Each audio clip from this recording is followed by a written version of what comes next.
સુરતમાં ડીઝલને લઈને નથી ખૂટી રહી લાઈન, પરસોત્તમ રૂપાલાએ કરી અપીલ। રાજ્યમાં ડીઝલને લઈને ખેડૂતો પડાપડી કરી રહ્યા છે। ડીઝલ નહીં મળતા ખેડૂતોને રાતભરના ઉજાગરા થઈ રહ્યા છે। અંબાજીમાં ખેડ અને કાપડીની સિઝન સમયે જ ડીઝલ માટે ખેડૂતોને ધક્કા ખાવાનો વારો આવ્યો છે। દાંતાના ભીમાળ ગામે ડીઝલનું ટેન્કર આવતા જ ટ્રેક્ટર, જીપ અને બાઇક સહિતના વાહનોની લાંબી કતારો જોવા મળી। પરિણામે ટોકન સિસ્ટમ શરૂ કરવી પડી। ખેતી ઉપરાંત આ વિસ્તારમાં મોટા પ્રમાણમાં ક્વોરીઓ આવેલી હોવાથી ડમ્પર, જેસીબી અને ટ્રેક્ટરો માટે ડીઝલની માંગ આકાશે આંબી છે। એકાએક માંગ વધી જતા પુરવઠો પ્રભાવિત થયો છે અને ખેડૂતોએ આકરા તાપ વચ્ચે ઊભા રહેવું પડી રહ્યું છે। ત્યારે દાંતાના કોંગ્રેસ ધારાસભ્ય કાંતિ ખરાડીએ તો ત્યાં સુધી આક્ષેપ લગાવ્યો કે અગાઉ ખેડૂતોને જોઈએ એટલું પેટ્રોલ ડીઝલ મળતું હતું, પરંતુ હવે 1 લીટર પણ મળતું નથી।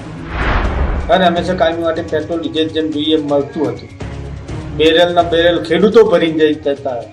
આજની તારીખે એ દશા ખેડૂતોને ને ગરીબ પ્રજાની આવી છે કે 1 લીટરનું ડબલું લઈ જાય તો છતાં પંપ પર ડીઝલ પેટ્રોલ મળતું નથી।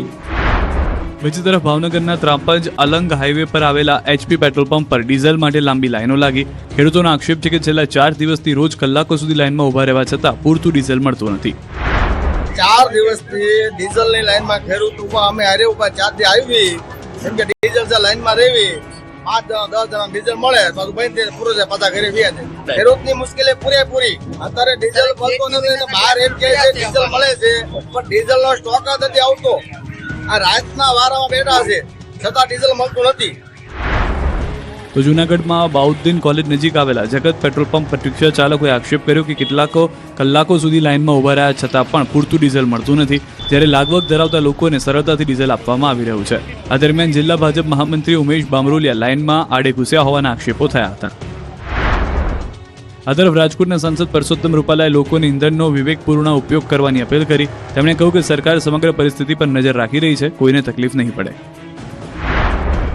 નાગરિકોને મારી 2 હાથ જોડીને વિનંતી છે કે આ વર્તમાન પરિસ્થિતિને કારણે અકળામણથી આપણે એમાં લાઈનો લગાડવામાં ન જોડાઈએ, આવતીકાલે શું થશે એવા ભયને કારણે, પરંતુ વિવેકપૂર્ણ રીતે ઉપયોગ કરીએ।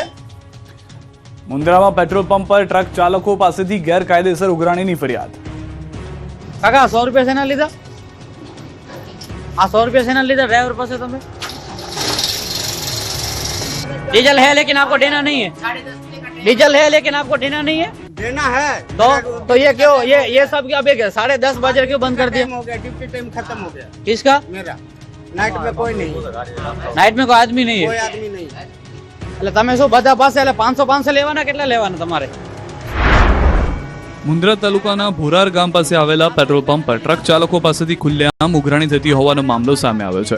વધુ પડતી માંગને લઈને ડીઝલ ખૂટી પડતા ટ્રક ડ્રાઈવરો પાસે 1000 થી 2000 રૂપિયાનું ડીઝલ ભરાવા બદલ વધારાના 100 થી 500 રૂપિયા માંગવામાં આવતા હોવાનો આક્ષેપ થયો છે। વધારાની રકમ આપ્યા બાદ જ ડીઝલ આપવામાં આવતો હોવાનો આક્ષેપ છે। ટ્રક ચાલકોની મજબૂરીનો ગેરફાયદો ઉઠાવવામાં આવતો હોવાના આરોપોને લઈને સ્થાનિકોમાં ભારે રોષ ફેલાયો છે। સમગ્ર મામલે પુરવઠા વિભાગ દ્વારા તાત્કાલિક તપાસ કરી જવાબદારો સામે કડક કાયદેસરની કાર્યવાહી કરવાની માંગ ઉઠી છે। તમે શું બધા પાસે એટલે 500 લેવાના, કેટલા લેવાના તમારે? 7/12ના ઉતારા બતાવશું એટલે ખેડૂતને લાઇનમાં ઊભા રહ્યા વગર ડીઝલ મળશે। ખેડૂતોને સૌથી પહેલા ડીઝલ આપવા ખેડૂત કિસાન સંઘની માંગ। રાજ્યમાં કેટલાક જિલ્લામાં ડીઝલ માટે ખેડૂતોની લાંબી કતારો જોવા મળી રહી છે। આખો દિવસ ખેતરમાં પરસેવો પાડ્યા બાદ અડધી રાત્રે પણ ખેડૂતો ડીઝલની લાઇનમાં ઊભા રહેવા મજબૂર છે। એવામાં હવે ખંભાળિયામાં મામલતદારે પરિપત્ર જાહેર કર્યો છે કે ખુલ્લા પાત્રમાં ડીઝલ જોઈતું હોય તો ખેડૂત હોવાના પુરાવા આપવા પડશે। એટલું જ નહીં, જમીન અને ટ્રેક્ટર જેના નામે હશે એ વ્યક્તિએ પોતે ડીઝલ લેવા આવવું પડશે। ખેડૂતોએ આ પરિપત્ર સામે નારાજગી વ્યક્ત કરી છે। આ તરફ ભારતીય કિસાન સંઘે પણ માંગ કરી કે પુરાવા ભલે માંગો, પરંતુ પુરાવા આપ્યા પછી ખેડૂતને સૌથી પહેલા ડીઝલ આપો। એ પેટ્રોલ પંપના માલિકોને અથવા એ મામલતદારશ્રીને વિનંતી છે કે 7/12 લઈને આવ્યા પછી એ પાકો ખેડૂત છે તો એને અગ્રિમતા આપો, એને પહેલી લાઈનમાં ઊભો રાખો, ફટાક દઈને એનું ડીઝલ આપીને એને છોડો।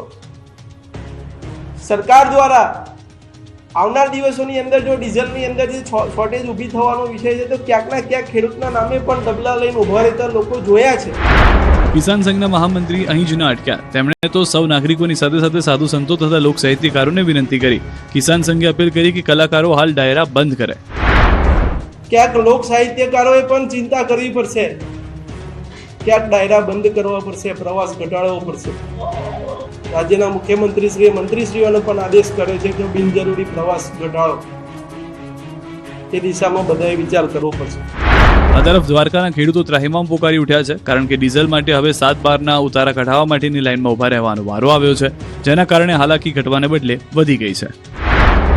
જરૂર હોય તો જ પંપ ઉપર આવવું અને સરકારશ્રીની સૂચના મુજબ હાલ ખેડૂતોને ખુલ્લા પાત્ર અને બેરલની અંદર ડીઝલનું વેચાણ કરવામાં આવી રહ્યું છે. તો એ બાબતે અમે અહીંયાથી યોગ્ય ખરાઈ થાય અને સાચા વ્યક્તિને જ ડીઝલનો જથ્થો મળે એ બાબતે સૂચના આપવામાં આવેલી છે. તો હાથમાં બધું લેવા પછી 4 કલાક થયા હજી વારો આવ્યો નથી અને આવીને ગમે ચીઠી લઈને વહી જાય, હાથબારનો બચ જોતા નથી અને કયો હતા કે આ તો આ રીતે જ હાલશે, વ્યવસ્થા કંઈ છે નહીં, કંઈ પણ વ્યવસ્થા થાય અને એ 10 લીટરમાં તમારે 12 વાગ્યા સુધી હજી વારો આવ્યો નથી.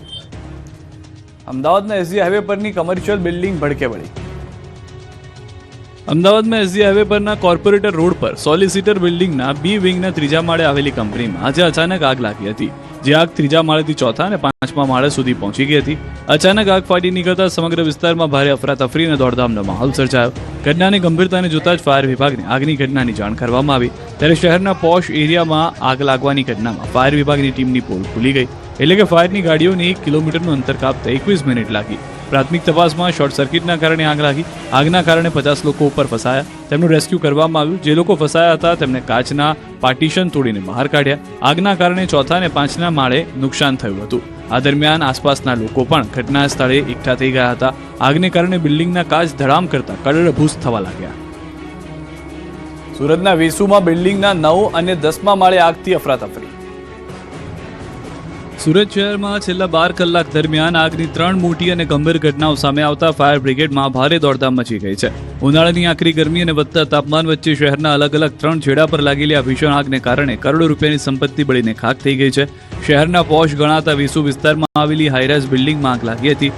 અગ્રવાલ સ્કૂલની નજીક સ્થિત જૈનમ ધ ગ્રાન્ડ અલ્ટીમા નામના હાઈરાઇઝ એપાર્ટમેન્ટની સી ટાવરમાં 9મા અને 10મા માળે આવેલા ફ્લેટમાંથી અચાનક ધુમાડાના ગોટે ગોટા અને આગની જ્વાળાઓ નીકળતી જોઈ આજુબાજુના રહીશો અને બિલ્ડિંગના લોકોમાં ચીસાચીસ મચી ગઈ.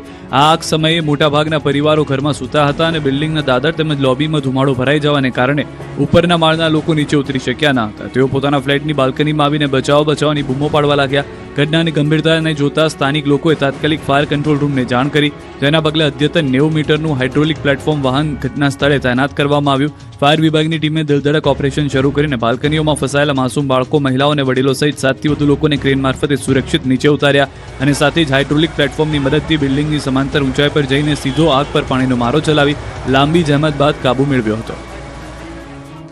સુરતનું રમકડાનું ગોડાઉન ભડકે બળ્યું, લાખો રૂપિયાના રમકડા બળીને ભસ્મ.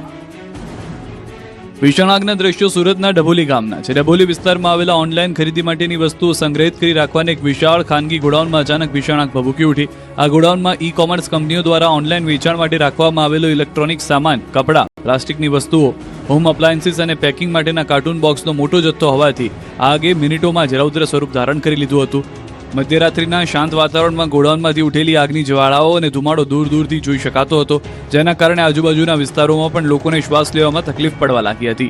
આ ભીષણ આગમાં અંદર રાખેલો કરોડો રૂપિયાનો ઈ-કોમર્સનો માલ સામાન સંપૂર્ણપણે બળીને ખાખ થઈ ગયો છે, જેનાથી વેપારીઓને મોટું આર્થિક નુકસાન વેઠવાનો વારો આવ્યો છે. ઘટનાની જાણ થતાં જ કતારગામ સહિત આસપાસના ફાયર સ્ટેશનની 100થી વધુ ટીમો ઘટના સ્થળે દોડી આવી હતી અને ગોડાઉનની ચારે તરફથી પાણીનો મારો ચલાવીને આગને વધુ ફેલાતી અટકાવવા માટે મોડી રાતથી સવાર સુધી યુદ્ધના ધોરણે કામગીરી કરી હતી.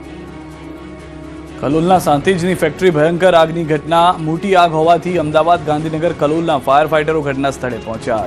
તેજદારીના ભાગરૂપે પોલીસ ઘટના સ્થળે પહોંચી અને લોકોને દૂર કર્યા. વધતી ગરમીને કારણે ફેક્ટરીમાં આગ વધી રહી છે. કલોલની સાંતેજમાં આવેલા ફેથ નામની વેક્સ બનાવતી કંપનીમાં ભીષણ આગ લાગી હતી.